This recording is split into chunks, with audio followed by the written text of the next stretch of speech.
Assuming that the goal is not just, hey, I want to go out for a run because I enjoy it and I want to be generally fit. Most people who start that process eventually are like, oh, this is kind of cool. You know what? Let me challenge myself. Maybe I want to know how fast I can run or how far I can run or what's my 5K time, my 10K time or something like that. So eventually, if you get to the point where there's some sort of performance attachment to the process, then you want to start adjusting the paces that you're doing inside of your running program.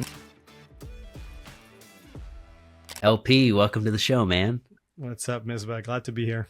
Yeah, I have been really enjoying your endurance-focused content that you've been putting out on Instagram, and it's coincided at a time where I'm running more in my life week to week, and I've been enjoying it surprisingly. I've historically not been an endurance person, more of a strength guy, but I've really taken the leap, I think, in the past few years to focusing on that. So I'm excited to pick your brain around some of the things that when you begin to run, I feel like you wish you had somebody to bounce off some of these questions, and you know, I feel like you'll be that person for us today. So thank you for doing that. I am glad to be here. I'm looking forward to the conversation as well. And to be fair, I think it's been my experience as well over the last 3-4 years of rediscovering or discovering running. I was pretty much in the same boat as you, where strength training and CrossFit were my main priorities when it came to training, and not sure how running piqued my interest. I used to not enjoy running, but despise it and hate it, to be completely fair.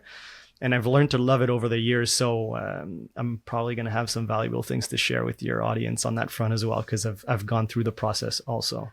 Oh yeah. Well, fill us in. What's your, training and your coaching looking like nowadays? Are you working primarily with endurance folks? Do people come to you when they have a race to run? Are a lot of them recreational? What's that look like nowadays for you? Yeah, I have a mixed bag of, let's call it client avatars, I would say. I run in a coaching company called EndurAthlete Coaching. It's been active for a little bit of over 3 years at this point. I used to be on the gym floor prior to that. And the whole goal of the company is to help people look, feel, and perform like training is their full-time job. And for some people, I love that. Like for some people, running is into the mix, and for others, it's not. Like I was saying, running is a passion project of mine at the moment, and a lot of the content that I put out talks about my interest in running. So there's definitely a lot of people that gravitate towards me for that purpose. So I've got quite a few clients either running races or doing running just to be healthy and because they enjoy it. And some of them also dabble into other endurance event like trail running, ultras, triathlons, and things like this. So endurance is certainly one of my focuses. And there's a lot of, I guess, people that are coming from a CrossFit background and now doing more of a health focused type of training or strength training. There's a lot of that as well. And hybrid is all the rage at the moment, I would say. And so a combination of strength training as well as running within the same program. And a lot of the stuff that I do will cater to kind of that demographic. Yeah. So you're based out of Canada, right? Montreal, Canada. Yeah. So Nice. as a side note, apologies to everybody. Pardon my French. If there's probably going to be a sentence at some point in the podcast where you guys are going to be like, "What the hell does this guy say?" That's French. That's the French coming out. Well, dude, no, what's impressive about it is I feel like Montreal's still pretty cold, I think, right? Relative to the rest of Canada. For you, like, do you run outdoors most of the time? Are you indoors? What's your style that you've gravitated towards? Because you mentioned a couple different styles there, like trail running and things like that. What's your primary go-to in that regard? Yeah, some people up here in Montreal definitely run year long. So from, call it, December to March, you're pretty much running in the snow. And I intend to do that this winter just because I want to play around with it, and I've never really done it, because I'll do treadmill in the winter. I like the treadmill because there's less uncertainty. Like you could keep to a specific pace and follow a specific training program, whereas when you're running in the winter, the conditions may not allow you to do anything specific. You're kind of just going with the flow on a specific day, you know? But you Totally. definitely can do it. That makes sense. Yeah.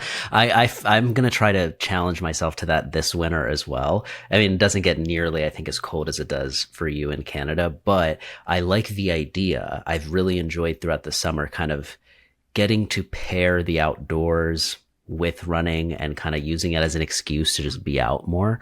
And I'm hoping even when it gets gloomy and rainy that I can maintain that a little bit. Cause there's something about it, right? When you see people, you're driving or something and you see people running and it's raining and they're still out there doing it. You're like, man, that's so badass. You're impressive right now. So, to all the people that maintain outdoors, kudos to you. It's a different beast, I feel like.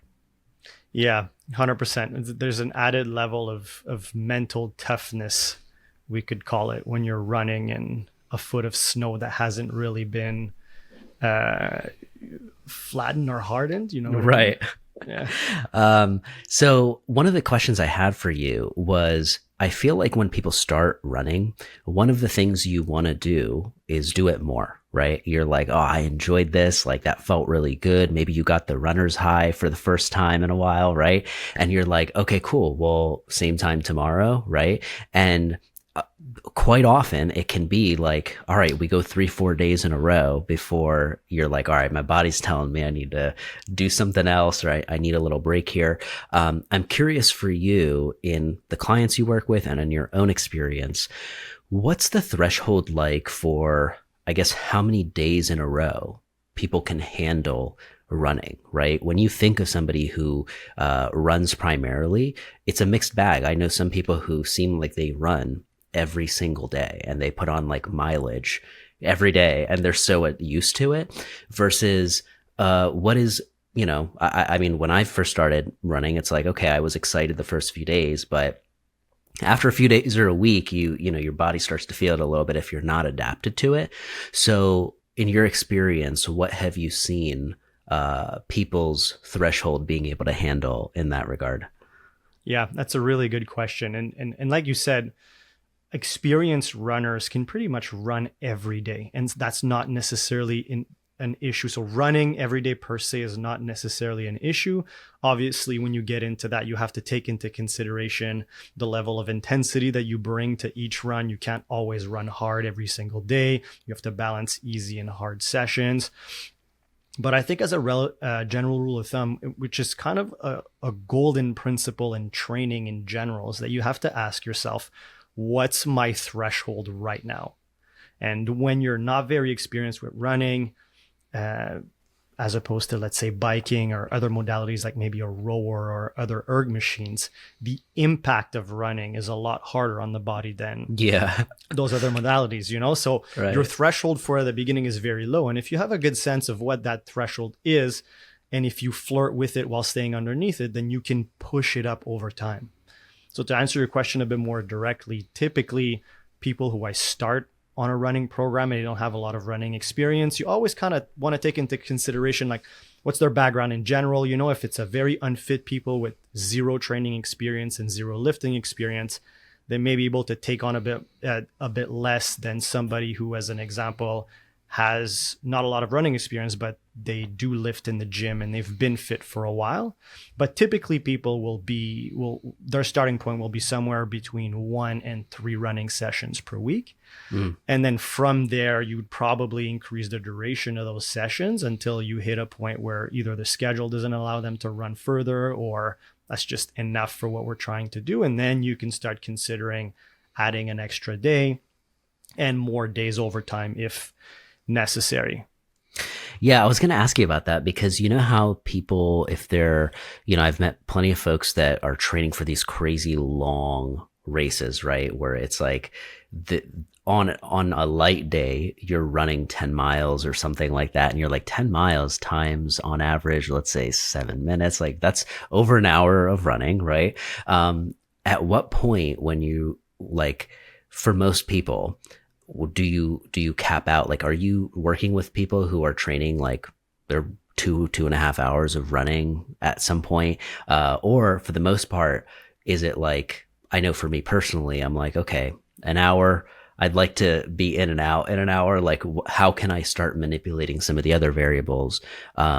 Once an hour is maybe easy for me, or I can hang in there. Because I remember this actually in the first few weeks when I began to run, that was the key difference I noticed was like 20 minutes was like, I felt pretty rough at the 20-minute mark, like, all right, I could stop now. Right.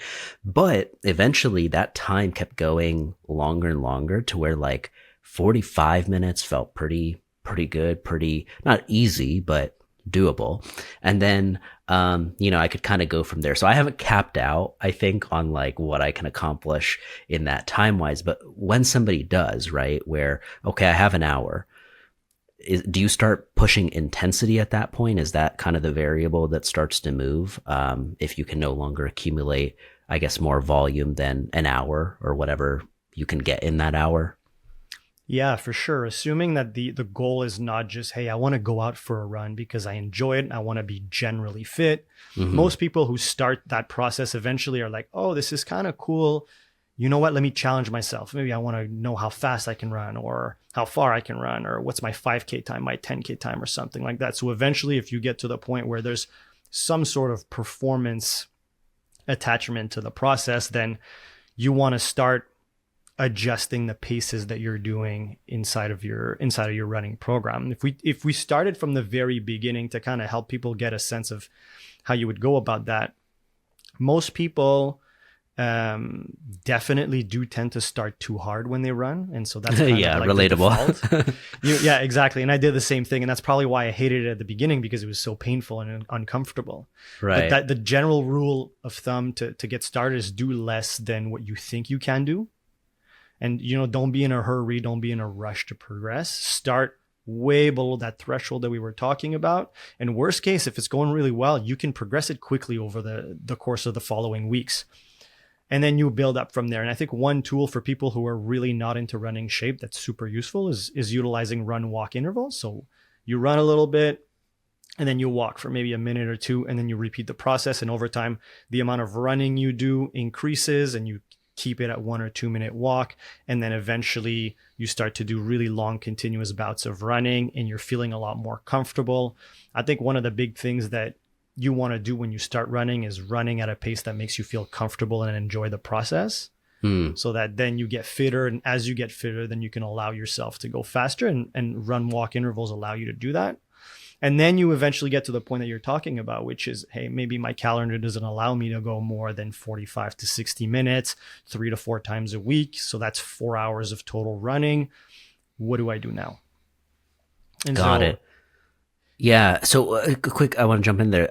You mentioned pacing, right? So pacing is something that took me a while to figure out, like, where should I hang, and can I, like, how it's kind of hard. It's easier said than done to be able to really hold yourself back and maintain a pace for longer than like 2 minutes. It's like, it takes some attention span, some focus, I feel.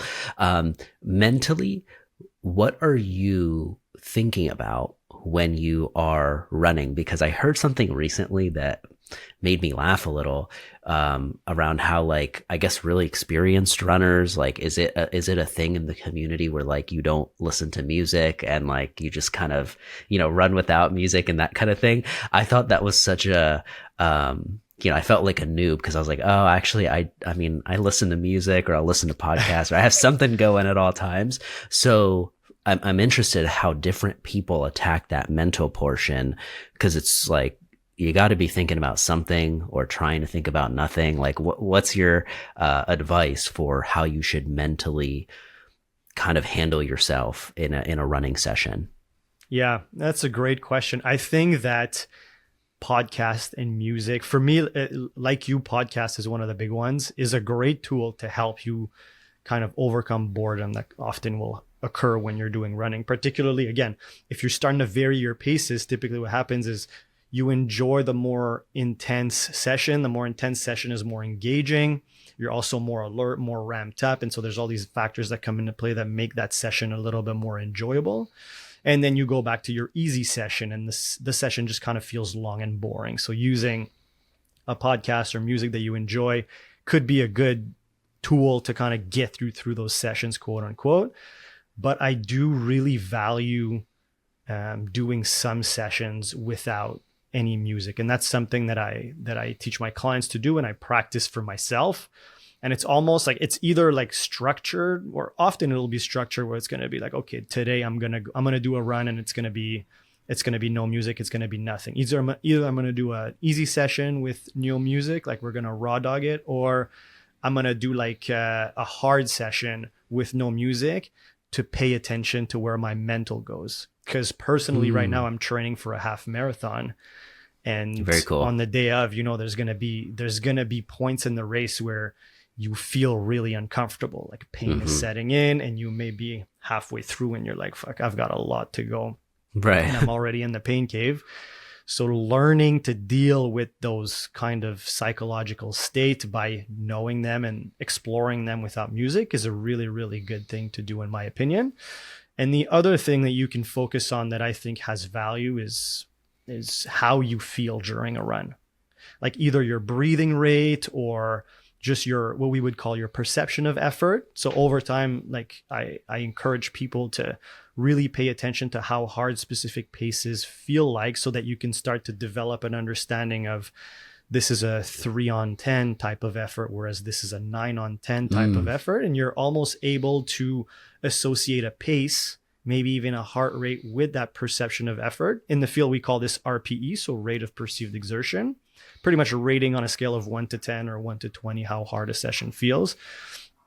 And knowing that about yourself can actually help you a lot in the designing of a running program, because you can start to get a better sense of what your different training zones or intensity domains are going to be just by feel, which is really good. And so you could do that with music, and you can do that without music, but without music is also really helpful for that. How much are you thinking about, because you mentioned breathing rate, that's one thing, right? But how much are you thinking about like your form or your technique? Is that something that is on your mind at all? I know when I haven't run in a little bit, let's say, like even if it's been a week or something like that, and you jump back into it, sometimes I feel a little clunky, right? And it's kind of like it takes some time before it feels like my everything's warmed up and kind of I'm running like my usual form. But I haven't figured out a way to like pinpoint a cue for myself or something to repeat that. It's kind of like sometimes it's natural, sometimes it's not. So how do you think about form mentally whilst running? Yeah, that's a huge can of worm that potentially we could be opening up here. I think that running technique or running form in general is really, really, really highly correlated with the frequency and so how often you run and the amount of volume that you do. In other words, the more you run, the better your running form is going to become on its own. And your body is going to, in the science literature, actually, they call this self-optimization, where the running form is a combination of a bunch of different factors. And a lot of these factors some of these factors are extrinsic, are things that are outside of you. Some are intrinsic, they're inside of you. And some of them are conscious and some are completely subconscious. Like you can't focus on them at all. As an example, you could think about like my stride rate, how many strides that I do in a minute, but you can't really think about your tendon stiffness, because that's just one thing that is natural of your body or that's being trained when you run. And a lot of the things that are going to impact your running technique, to keep it simple, or the things that you could think of improving, to say it another way. Not a lot of them are actually going to have a positive or a negative impact on your running performance or your risk of injury. In other words, what we think of as running technique is primarily, like I was saying, based off of your body getting better at running over time and running with the body that you have. That's the self-optimization component. And there's not many things that you can do that are actually going to improve, or there's not many of these factors that actually have been shown to correlate with either performance or reduction in injury over time.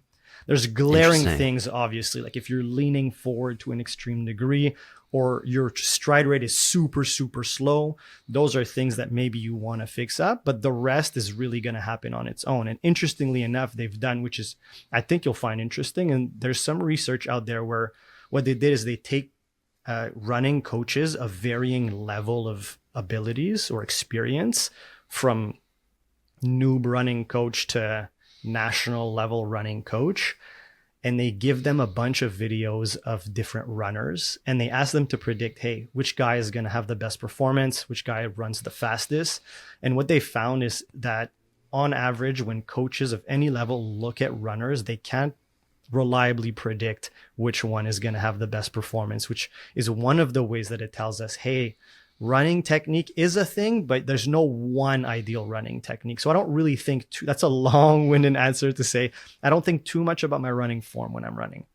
Yeah. Have you ever been on one of those like true form machines? Yeah. Where it's not like automatic. So one of the things I remember the first time I ever stepped on that was like, whoa, this is harder than a treadmill, right? But two, I noticed like how you have to pull. It feels like you have to pull with your feet a little, like your toes or your feet, everything's a little more active almost. Is there any resemblance to like however you run on something like that, or I'm sure there's equivalent machines to Trueform now that is similar to outside and how you naturally run there? Because I definitely noticed a very big difference. I was like, whoa, I don't think this is how I carry myself outdoors. Like it feels definitely different. Versus I felt like I could get longer strides on the Trueform and I could like really feel my legs working, like pulling, my feet pulling me forward almost. What are your thoughts on a tool like that? Yeah, I think my experience with like self-propelled runners like this, like the Trueform, is really is limited to what I've done on them. So kind of like you just experimenting with it. And definitely what I've noticed as well is it doesn't feel the same as when I'm running out on the road.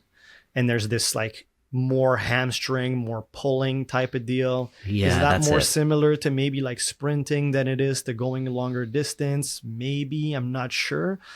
But my sense is that it's almost like a different movement pattern. I don't think I still think that running on them is going to help you improve at running on the road, but I don't think it's perfectly similar. Yeah.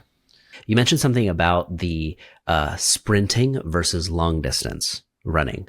Yeah. What is the difference there? Because I honestly, for a second, I didn't even consider like, oh yeah, there's form differences there. But I guess you're right. Like your stride, like you're running pretty hard when you're sprinting, to where I guess you're utilizing every tiny bit of stride length or whatever you call it as you can, versus what would be the difference for more casual, laid back type of run that I guess most of the population does when they're training versus maybe sprinting? Yeah, I think that's the big difference between like the sprinting world and more of the endurance world. Whereas I went on a long kind of rant about running technique and my views on it. And I think that opinion doesn't apply at all to sprinting, where I think there's an entire field of coaching on optimizing the body for sprinting mechanics and running as optimally and as fast as possible. And the technique involved in that is really understood.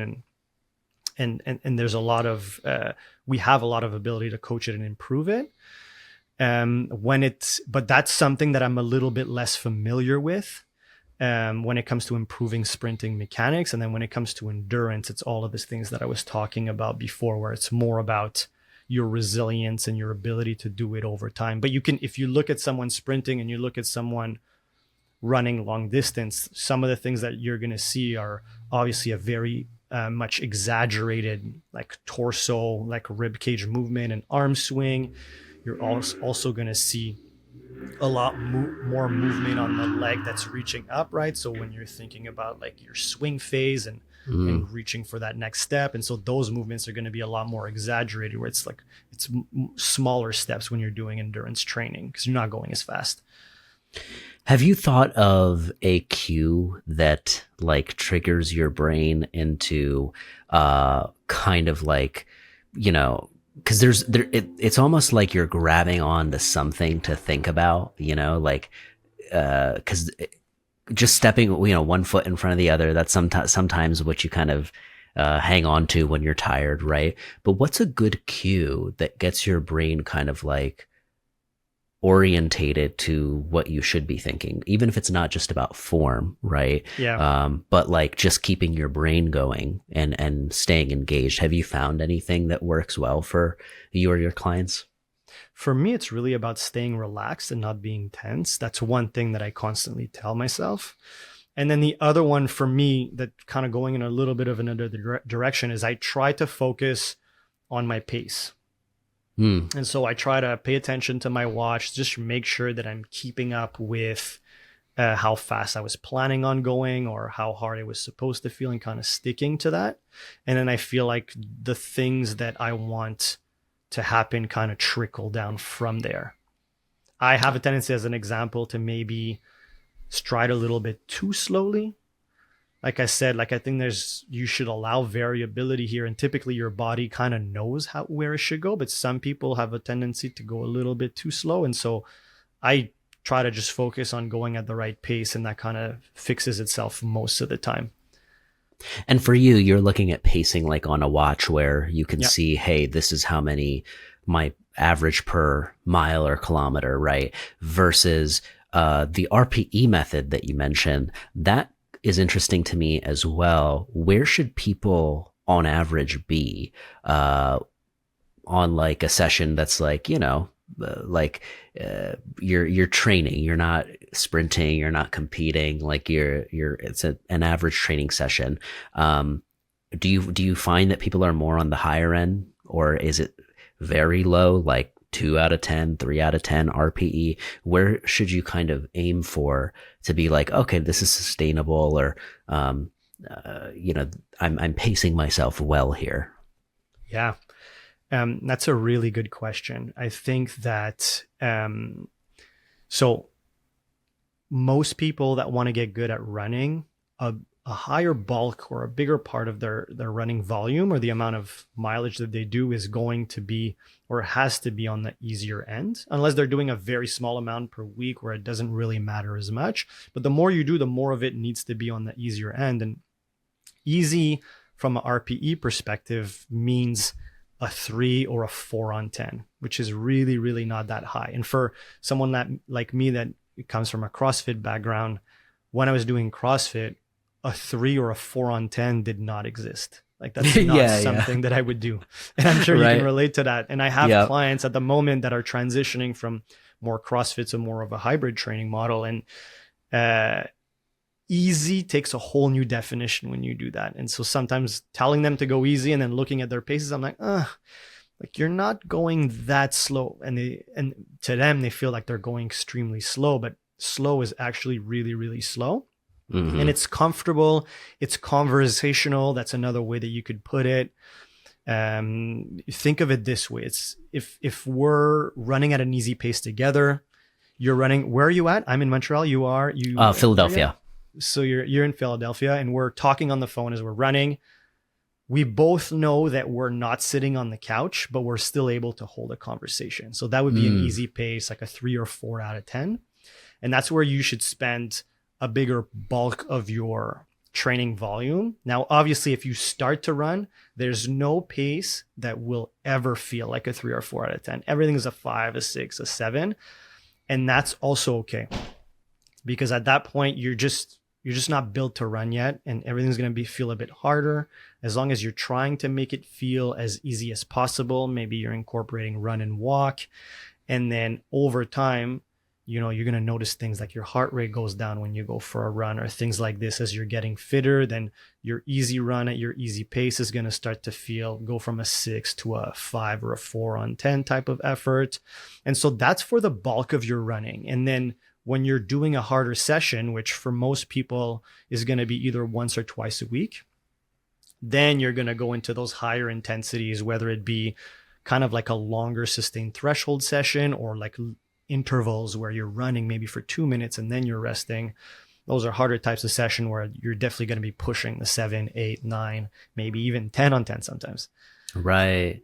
Yeah, that's interesting. I feel like one of the things that I ran into is eventually you're like, okay, I need to pair this with something else. I can't just maybe run. I could maybe, but at the same time, I feel like there would be, at least my strength and conditioning background, my brain would be like, there's a way to make this better, enhance it, right? And so tiny things, at least for myself, like hamstring work, just things that I'm like, I know my hips feel off.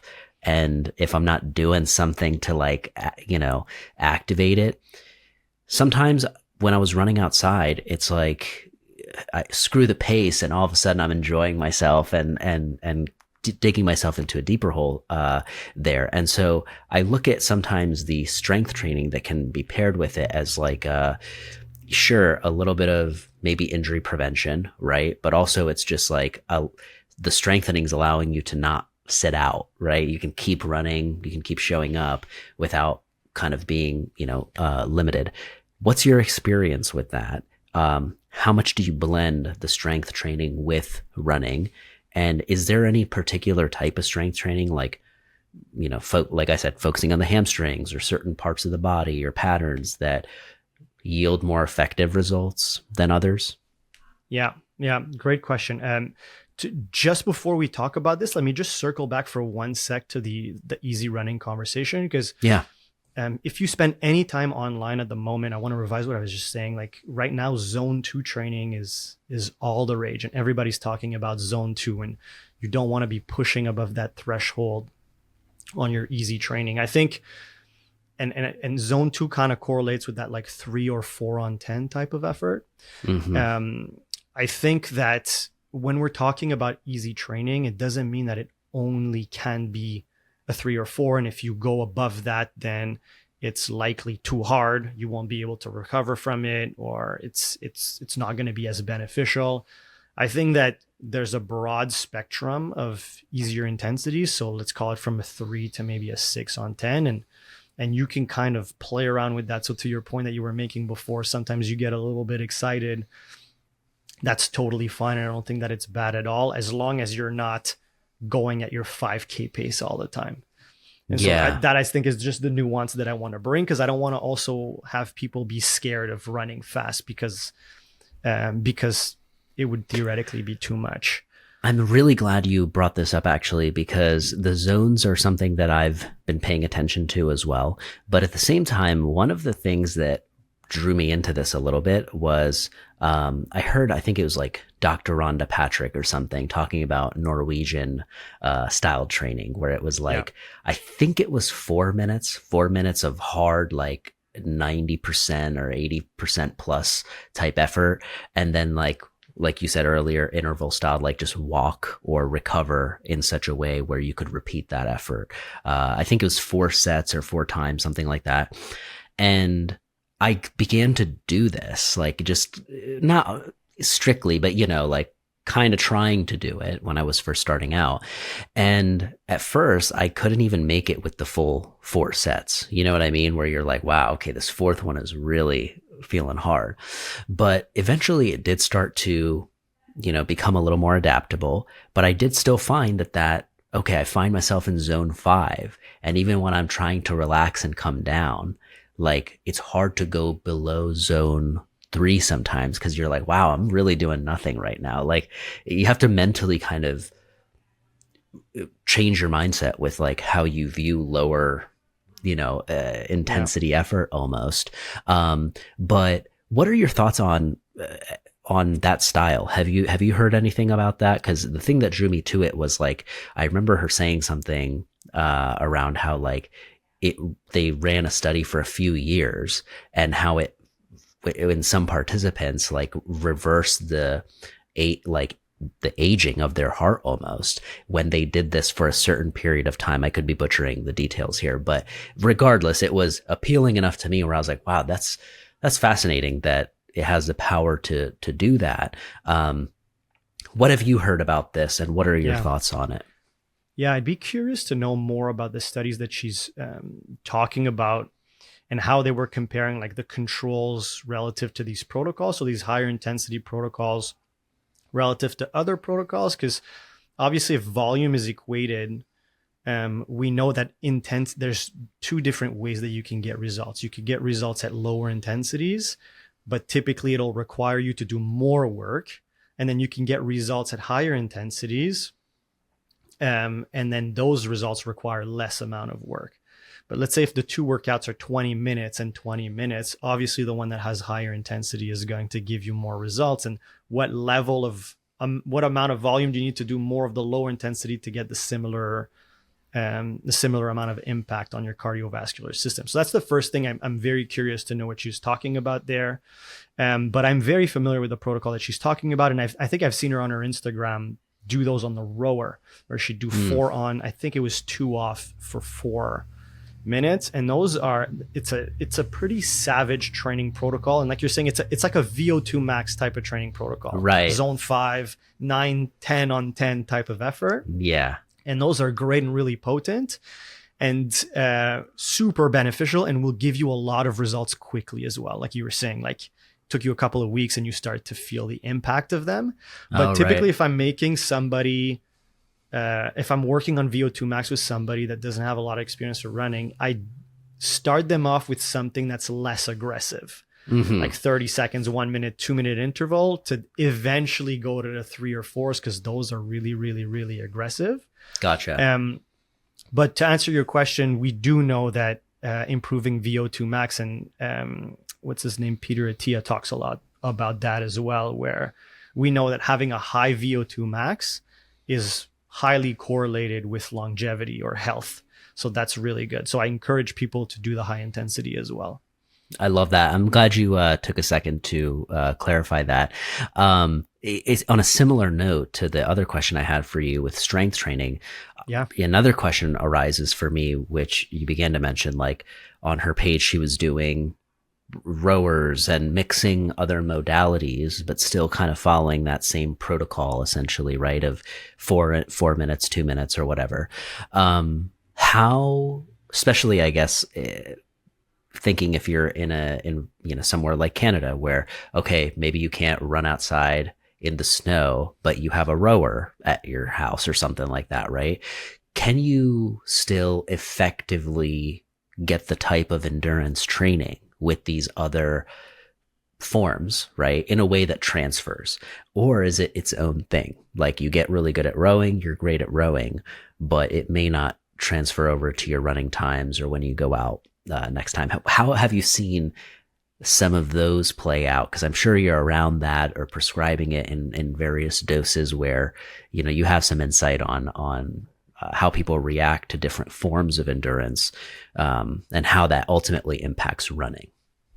Yeah, from a health standpoint, health and longevity, any modality that you're going to use is going to be beneficial. And a lot of the benefits that you may get that Rhonda Patrick was talking about from the running protocols, you'd probably get them as well if you're on a bike or a rower or something like that.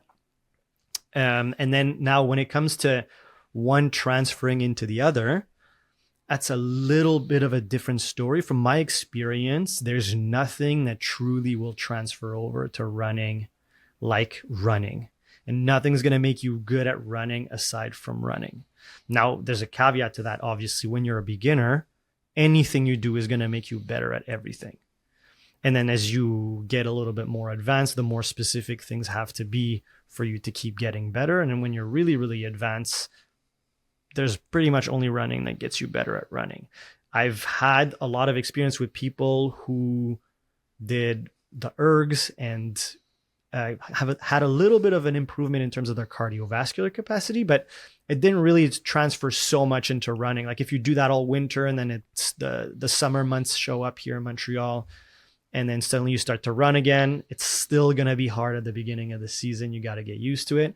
But I've seen the opposite be a little bit more true, where it seems like running is the one that improves most of the other ones better than the other way around. Oh, that's fascinating. Yeah. And on a final note here, I've had a couple of clients who are decently good in all of the endurance things and have taken a little bit of a break from running in the winter and focused more on biking, as an example. And I've seen some carryover from biking into running for people that are kind of like in this intermediate level. I think the big thing for me, my hypothesis is that it's just like an improvement in like the endurance of the leg muscles. And that carried over into better running when it came to running season. But once you've kind of tapped out those improvements and you're good, then you're probably not going to get those same benefits from biking transferred into running. Because I guess there's a component of your tendons, your joints, your ligaments, like there's adapting happening that you notice. Like day one, it's not there. And then, sometimes a few weeks later, you're like, oh, okay, I get, like everything feels connected. It feels like whatever, versus sometimes that clunkiness I was referring to was like where, oh, like I'm pushing too hard for where my ligaments and joints are adapted to right now. They're not used to like this crazy pounding with this much volume. So what have you found? I guess like that makes sense with running, because it's like it's the hardest on your body in some ways, I guess, like compared to a bike. You're training, the leg endurance, but the joints don't seem to be getting the exact same impact as you do when you're like boom, boom, boom, boom, every step you take when you're on gravel or something like that. Yeah, 100%. And that's one of the big factors, I think.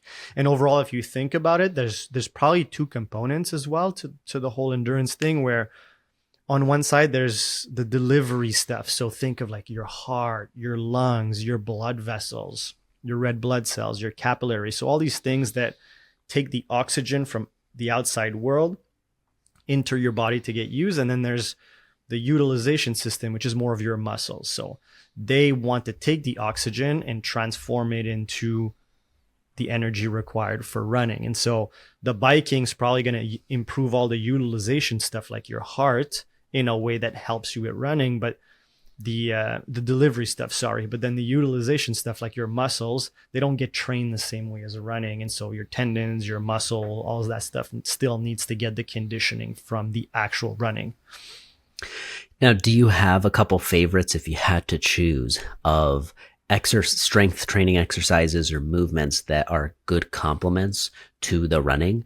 Because I know for me, it doesn't have to be complicated. Like a lot of times, very simple things just wake up the right thing on the right side that makes my running feel a little more comfortable. So I'm curious, have you found any good drills or movements that have become favorites for you or your clients over the years?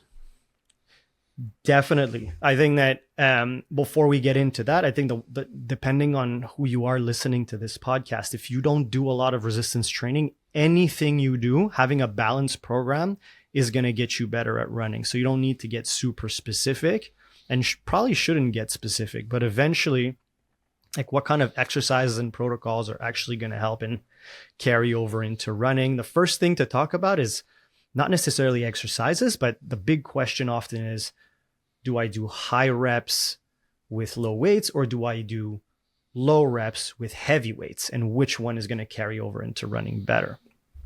And the kind of like the conventional wisdom in the endurance community has always been, what's more specific to running? Do a lot of reps with lighter weights, and that looks a bit more like running for a very long time.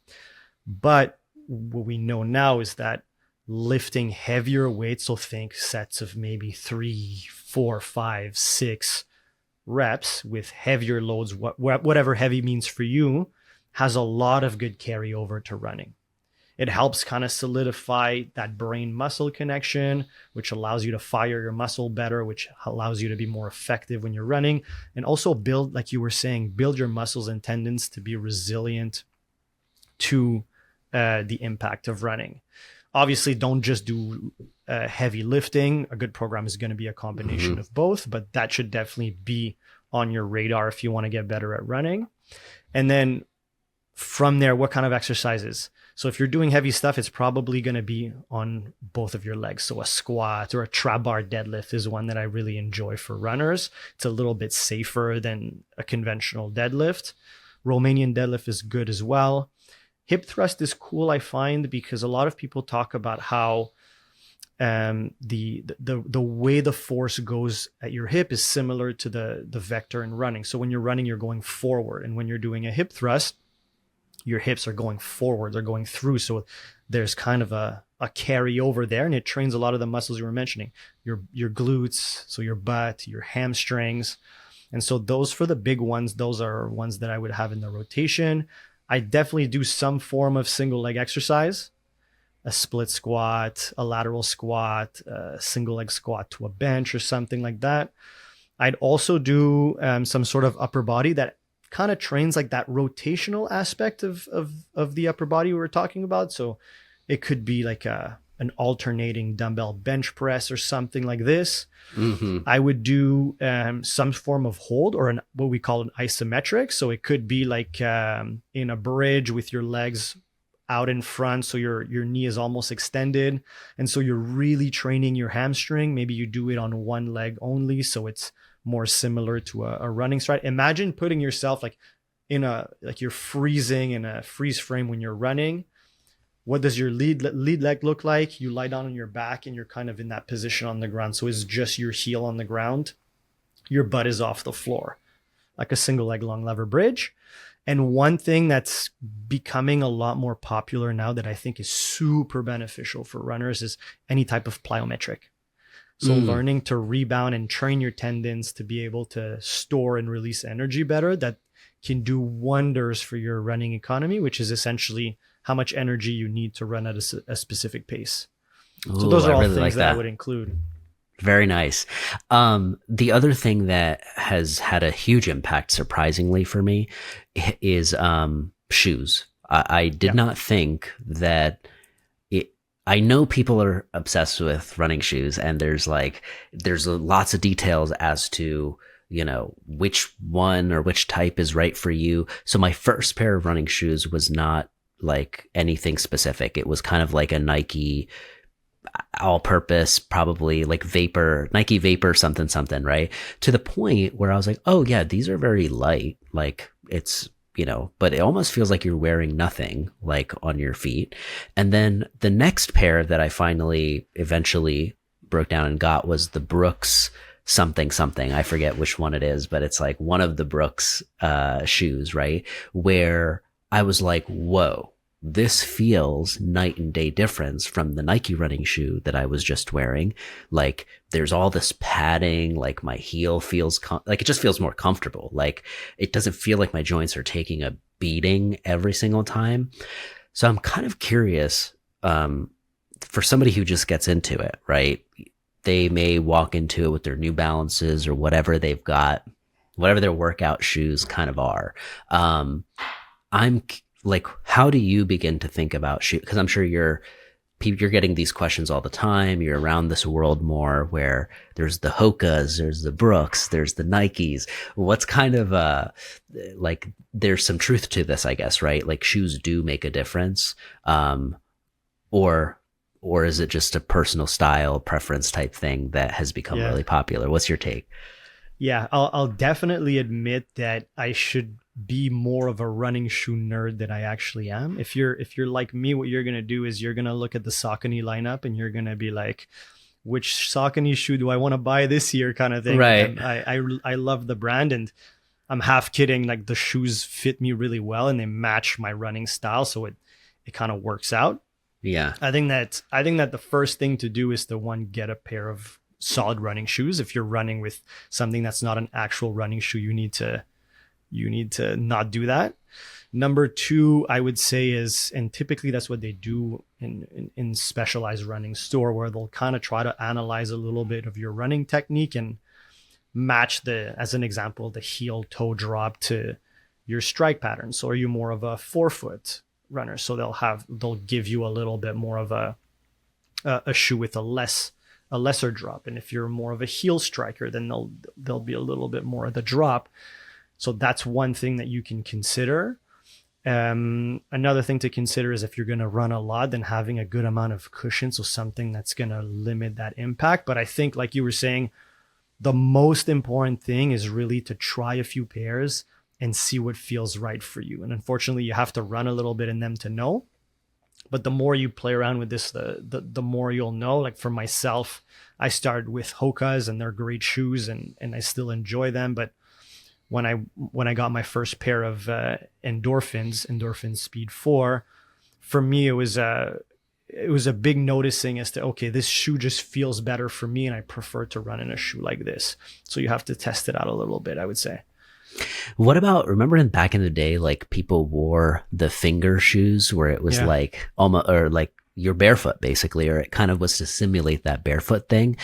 Is that something that people did for running too, or was that mainly lifting? And how does that compare nowadays to like the more cushioned feel that we all kind of prefer versus the totally barefoot, which I can't even imagine now, doing now that I have these comfy shoes? It's like, it sounds very painful. Yeah, I think the barefoot shoe trend in the running world, there's some circles that seem to still be into that. Yeah. But I think it was coinciding with the whole like pose method era, where people were telling you to run with this very specific style of technique. And it was like, you're supposed to land on your really far forward on your toes. And our ancestors were running in the desert without any shoes. So wear a shoe that is as similar to that to kind of recreate that environment. It was definitely a thing. I had a pair of those for a while, actually. And like you're saying, as soon as you start doing any amount of noticeable volume of running, you quickly realize that you need you need something that's comfortable, because most of us run on the road. It's hard on the body, and you want to make it as easy as possible on your body to tolerate it. It really does go a long way, and completely, I think, changes your running experience. Like it will be night and day, depending sometimes on what you're wearing. And I certainly didn't, expect that, early on. So that's pretty cool. How about, we talked a little bit about indoor versus outdoor, right?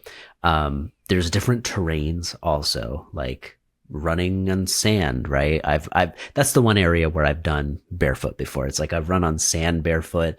It's harder, right? You do feel a bit of a difference. I'm sure trail running, I think I've done a tiny bit of that, but not any significant amount. But yes, that's even crazier. You're like, you're dodging, you're stepping on rocks, like uneven surfaces. Treadmill, right? That's probably what most of us listening, where I think a lot of people feel safe kind of going and starting. What for you when you're training indoors in particular, right? What do you keep in mind? Like, do you jack up your incline to a certain amount? What do you try to do to match the feel of being outdoors, or what you're going to eventually experience again? Yeah, I think varying the terrain and the style of running that you do is super cool, and probably beneficial for the body too. If you think about it, like anything that you do repetitively over time is a little bit more demanding, or can build bad habits or overuse. Sorry.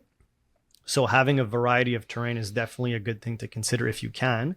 Now, when it comes to running indoors, I keep it really, really simple. What I'm trying to do is I'm trying to keep the treadmill flat, to simulate like no incline surface, because that's more specific to what I do, to allow me to go at a specific pace for the type of workout or training zone or whatever you would want to call it that I want to do for that day. So I'm trying to optimize for, I'm running as an example, a threshold session, and I want to hit roughly these paces. And so that's my setup, and I try to control for speed. Gotcha. Okay, that makes sense. Yeah, because it's like, I do like how there's sometimes less thinking with the treadmill, where it's like, I don't need to look at my watch maybe to confirm the pace or heart rate exactly where I'm at. It's like you leave it up on setting 5 or whatever it is, and you're trying to just, do your best to hold it. Yeah. it almost like it's like forces you or it pulls you forward, right? Because it's like you'd fall off if you stopped or whatever. So versus outdoors, like you can notice a drop in your pace and kind of sometimes not notice it if you didn't check because your internal perceived exertion is like, oh, I'm still exhausted, right? But like you may have actually really slowed down in Yeah. terms of distance traveling and things like that. I wanted to ask you about, we've talked a little bit about health, about performance. What about I'm sure you get people who come to you where they're like, what zone do I stay in to burn fat? Like where am I Mm, going to lose the most weight, right? Especially as people are, looking at their smartwatches, maybe seeing how much they burned and these different efforts, and you're telling them, hey, zone 2, right? And then there's like, wait, but I'm not burning a lot in zone 2, right? So what do you notice is effective there? Is it still zone 2 or does that vary? What have you seen in practice with this? yeah, that's a really good question. And there's a couple of pieces here. Most definitely, the faster you go, the more energy you burn per second. That's just the way things work. And so if you're training in zone 4, zone 5 for 5 minutes, you're going to burn more than if you're in zone 2 for 5 minutes. So that's the first thing, is just understanding that. Then the next thing is when you're going slower, you're going to be able to go longer. And so you're going to be able to expend more energy over a longer period of time. Whereas if you go zone 5, you're going to crap out in 10 to 15 minutes. If you go zone 2, you can go for an hour and a half. So that's another difference there. And then from there, if we're talking about burning fat very specifically, what we need to understand is that because there's a lot of talk about zone 2 being the training intensity that mobilizes the most fat for fuel.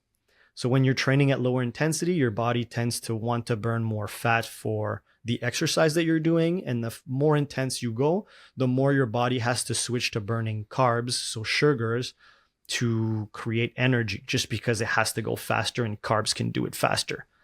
So then the kind of the thread line from that is, okay, well, zone 2 burns more fat. Therefore, if I want to burn body fat, then I'm going to go in zone 2. But the big takeaway here is that the amount of body fat that you burn has nothing to do with the fat that you use for fuel. So what we want to understand is you're going to burn energy no matter what.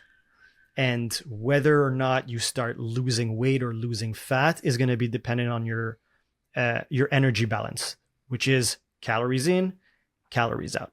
If you're eating less calories than if you're eating less calories than you are burning, you're going to lose body fat. And the type of exercise doesn't necessarily matter. You could get there in any way, depending on your preference. And I think that's really important to understand. And it's comforting to know, I think, right? Yeah. It's kind of relieving. It's like, all right, cool.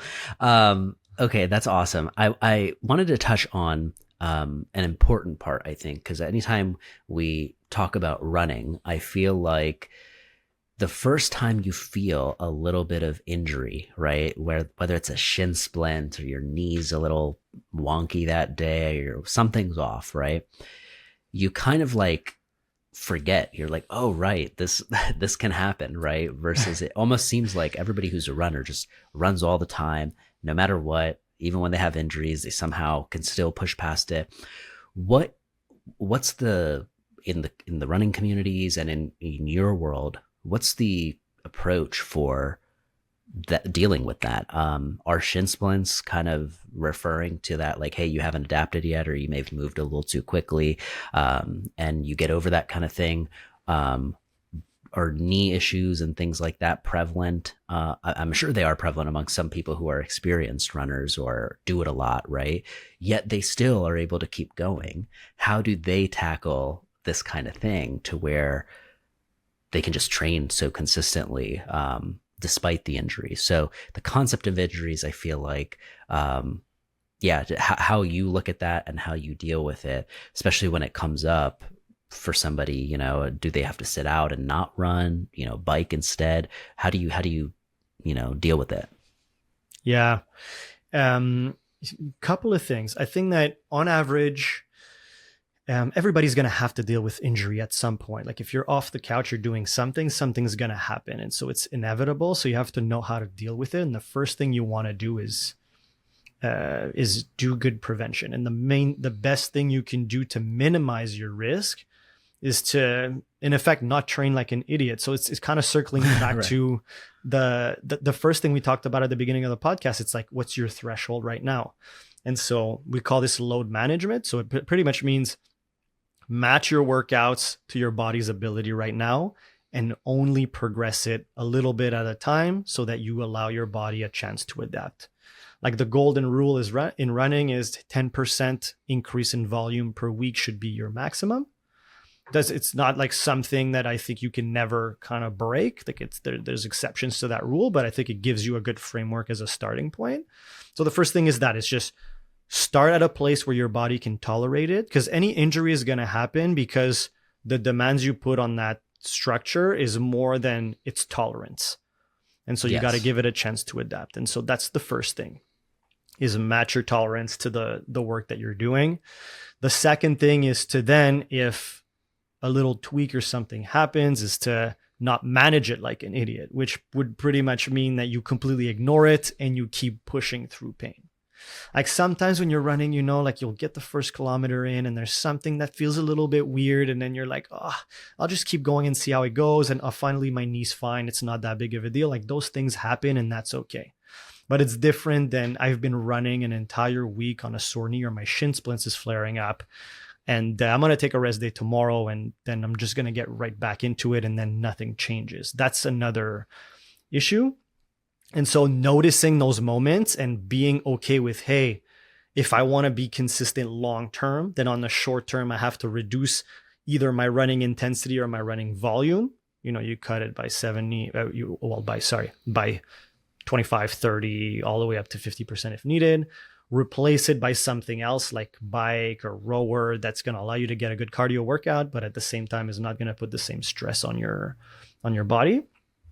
And so those two things are the two main things. And then from there, it's the third thing would be looking at how do I make my body more resilient, not just by running, by doing these accessory things like your mobility work, your soft tissue work. So that would be massages and stuff like that, or lacrosse ball work.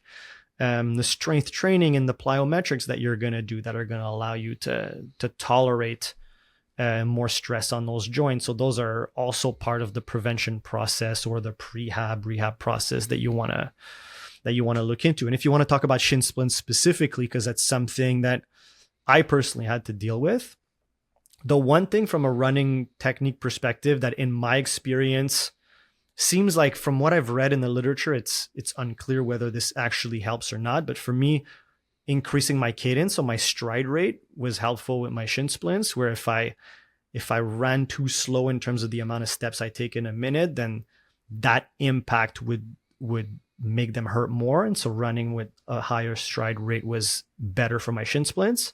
Wow. So that's a big one for me in my experience. Tight muscles of the lower leg typically tend to pull also on the bone more. So all of your calves, your anterior, your tibialis anterior. So those muscles, releasing them, stretching them is probably going to help. And then from there, strengthening them afterwards is probably also something that would be useful. And just in general, like if your foot and your hip are strong, then there's less stress that's going to be put on your lower leg when you're running. Same thing for the knee. Yeah, that totally makes sense. I guess speaking of lower stress, the one question I had for you regarding running, because I feel like it's related. You have some people who maybe are like, they've experienced a knee injury or something, and you're like, I just don't run, right? I don't do it. But I do walk. I walk a lot, right? And I've met tons of people who are big walkers, and it seems to do great things as well for them in their situations, right? And I'm curious, what's the, because the different movement, obviously, more intensity when you're running, things like that. But how much of a carryover is there to like how we normally walk and, just accumulating time doing that, your feet being used to accumulating that kind of like load and things like that versus, it just being kind of its own thing you have to adapt to, and it's not really a direct running complement in some ways. Because even in the styles of training you mentioned, like doing intervals, right, walking is present. Like you're slowing down, and you might be doing long periods of walking sometimes. Or I imagine someone who doesn't have a lot of running experience yet, or can't handle it physically, they might accumulate that volume maybe walking to start. What's your experience with that? Yeah, and I think it's exactly what you said, where walking is going to help you get into running at the beginning. So if you spend zero time on your feet and suddenly you're spending 60 minutes on your feet because you're walking, that's going to help you build a little bit of what it takes for you to start running. And then what you do is within that 60-minute window, maybe you do a couple bouts of running, and that's probably going to be a good thing. You also need walking in between your intervals. But if I were to start increasing my walking volume in a week, me personally, I don't think that it would have any carryover at all to my running at this point, because I've done enough running that I need something more to get better at this point. Yes. And so I don't think from a performance standpoint, there's a carryover beyond like those humble beginnings. And then when it comes to health, though, we know that walking is extremely beneficial for health. You know that like 7,000 to 9,000 steps per day is correlated with better longevity, improved health, improved mental health. And we know all these things are super important. In my personal opinion, and I think that's great. And I think I want to encourage everybody to walk more. And I would never want to kind of look down on that. But from my perspective and my personal opinion, like I think over time, everybody should transcend just walking and not consider that they're on a very good exercise program because they're walking. I think at some point you need to do a bit more, whether that be running or something else. That's for you to decide. But I don't think that you're going to get maximal level of fitness and health benefits from just walking. I think you need a little bit more intensity, more stimulus than that.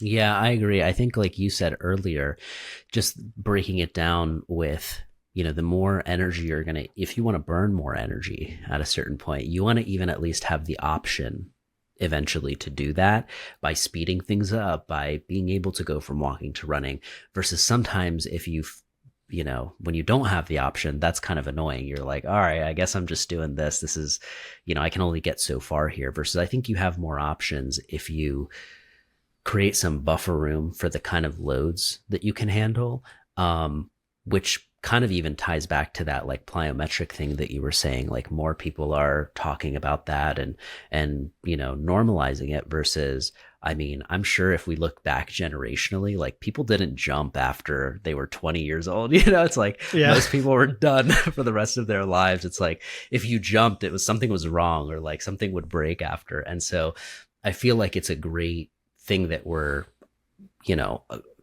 getting out of the mindset that like, oh, like you're just by default kind of brittle and like can't handle any load, and you just got to accept it at a certain point, versus there's remarkable examples of people who have actually trained their way into being able to handle some of this stuff, which is actually I think very like encouraging in many cases, because it shows you it's not just this fixed thing that like, oh, I got a bum knee and that's all there is to it. It's like, that might be the case, but if you really wanted to, there might actually be a path into which you can kind of experience more running if you really wanted. So I don't know, that's kind of motivating to me, I guess, where it's just like with strength training and stuff, like you can really change what your baseline is, and that's kind of fun to know sometimes. Yeah, and I think that that's a great message that some people, whether it be injury or just getting fit in general, have a very negative outlook on what their potential is. And I think that, to what you were saying, there's always a path, and a little bit of patience, the right effort, and the right strategy is going to create a path, irrespective of whether it's starting a fitness program or having to go through an injury and coming back from that. There's always a way out of these things.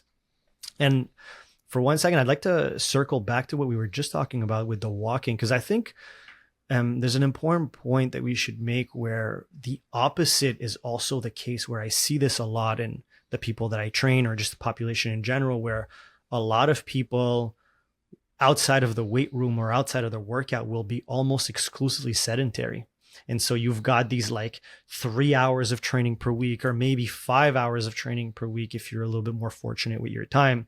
And we consider that that is enough movement to be ideal or quote unquote optimal. And I think that in those cases, considering, walking more as a proxy for being more active is something that we should all be considering. Like some people have coined this term, like the sedentary athlete, where it's like you literally sit at your desk all day because you have a desk job, and then you have 3 hours of intense exercise, and you kind of kid yourself to believe that you're doing enough to be optimally healthy.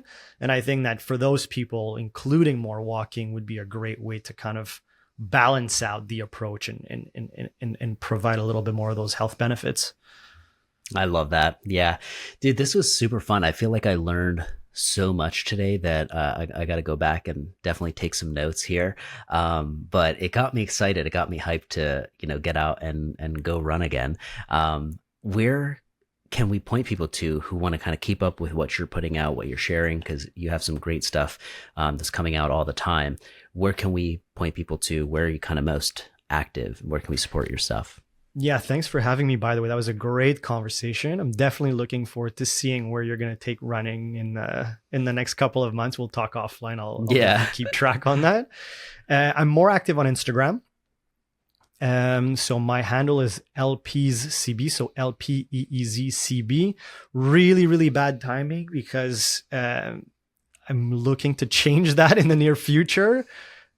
Just describing it right now. Yeah, we'll update it in the description. So anytime it changes, I'll make sure that's updated in the description below. But that's great. Anywhere else that you prefer, or is Instagram the main spot? Honestly, Instagram is the place to be. Yeah, awesome. I've got a couple of podcast episodes. I'll send you the link. It's something that I'll definitely start doing a little bit more frequently in the near future. Brilliant. I love it. Well, dude, this was fun. Like I said, thank you so much for sharing the time and sharing all the knowledge. I know a lot of people who are just beginning to get into running or even have been doing it for a little bit will get a lot out of this today. So thanks again, man. And we'll talk soon. Thank you so much for having me. I had a blast.